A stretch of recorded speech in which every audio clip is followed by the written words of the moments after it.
اون دستوری که تو مفاتیح اومده دستورالعمل مفصلی است. حالا برای اون کسانی که به هر حال مدتی کار کردن و به هر حال حوصله بیشتری دارن، اما دوستانی هستن ممکنه ساده تر بخوان این عمل رو انجام بدن و به هر حال از فیض او محروم نباشن.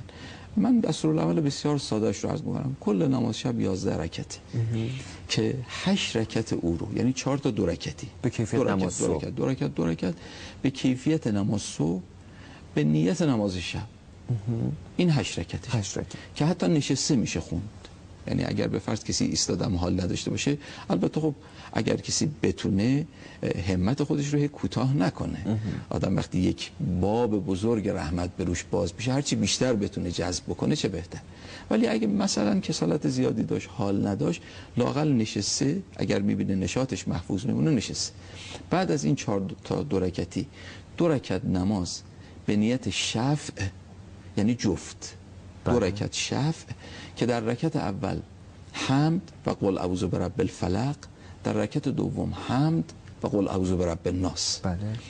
تمام این 2 رکعت شفع و بعد 1 رکعت نماز وتر که اون 3 رکعتی که هی ما توصیه میکنیم اگه کسی کل 11 رکعت رو نتونست بخونه، این 3 رکعت شفع و وتره.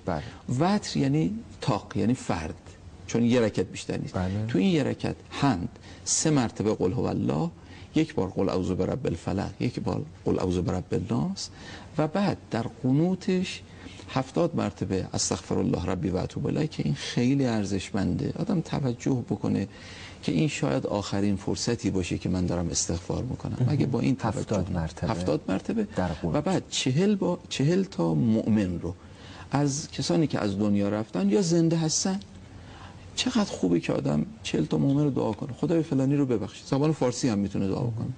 خدای فلانی رو ببخش. پدر، مادر، دایی، خاله، عمه، دوست، رفیق، حتی از اون کسانی که آدم باشون اختلاف داره. آخه مثلا خیلی فکر میکنه وقتی میگن 40 تا مؤمن یعنی مثلا 40 تا مؤمن حتما امام خمینی باشن، حتما بهجت باشن. نه، ضرورتی نداره. اونها سر جای خودشون بزرگوار بودن، اما در این حال خیلی کسان دیگری هستن که احتیاج به این اطرافیان خودمون هم به عنوان مؤمن دعا بکنن. اتفاقا توصیه برای همین نوعی صله است. خود همین دعا کردن و به یاد او بودن نوعی صله رحمه. صله رحم فقط سر زدن به او نیست، نوعی متصل بودن با او، قهر نبودن با او، خیر برای او خواستن. یه نوعی صله است. چقدر خوبه که آدم تو این قنوت هم نماز شبشو بخونه، هم یه صله رحم بکنه تو این فرصت طلایی. من رو این نکته تاکید میکنم. 40 تا هم به عنوان حداقل 50 تا شد چه بهتر، 60 تا شد چه بهتر. اینجوری نیست که کسی بیشتر مثلا دعا بکنه. بعد دیگه بعد از قنوت بشینه و تشهد و سلام. این ساده ترین نوعش. خیلی ممنون، سپاسگزارم.